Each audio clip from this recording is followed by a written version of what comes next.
It could easily be a joiner's yard or a carpenter's workshop whose products go no further than the farm down the road. Or, if your imagination is lively enough, a little piece of Hans Christian Andersen brought to life here in Wales. In fact, it's a factory very much in tune with success, a workshop that's hitting high notes in the export business.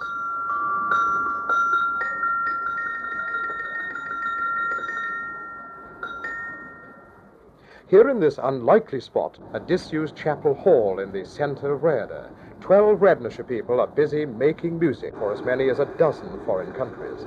And while it might not have anything to do with Hans Andersen, it certainly brought a fairy tale touch to the business launched here by Mr. Albert Parsons 5 years ago.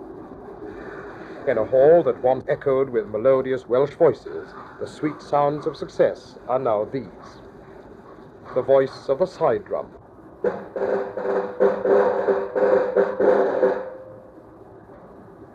of the timpani,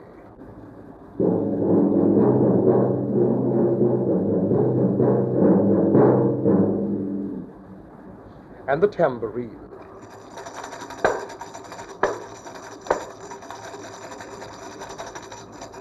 But it's a brand new range of percussion instruments designed here by Mr. Parsons that's made his factory a booming export center, with its order book rapidly filling with requests from America, Canada, Australia, New Zealand, South Africa, and the European countries.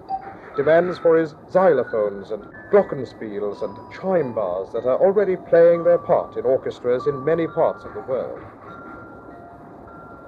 So enormous is the demand that Mr. Parsons is having to open a second factory in nearby Cymru Wales with an extra staff of 25 to help meet the crescendo of commitments from overseas. Mr. Parsons, why do you think it is that your instruments have such a wide appeal in overseas countries?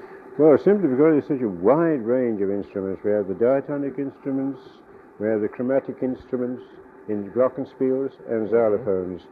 The pupil can learn to play scales and all forms of musical intonation, and also full tunes on the chromatic instruments. But don't these countries make these instruments themselves? I would have thought this would have been a basic industry almost in some of these countries. On the continent, yes, but we're most interested in America, who do not make these instruments, and we have the market. We have caught the market in America.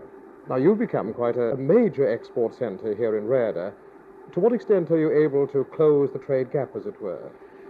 Well, we have a tremendous contract from America, which is the major export for us. And that, well, the one contract from America is running into 6 figures now. That is apart from all the other countries we sell to them. How did you, in fact, hit on the idea of making this new range of instruments in the first place? Well, it was a thing that was wanted for the schools. The schools were mainly percussion bands, and now we have developed this musical part of the education, and it is now music and not percussion or rhythm. Now, you're going to open this new factory in Cymru Wales in the very near future. How many people do you think you'll need to employ there? Oh, at least another 25 to 30. Do you think this is the end of your success story, Mr. Parsons, or can you go on from here yet again? Oh, we shall keep going on. We can expand and expand now. We have something that is a world seller.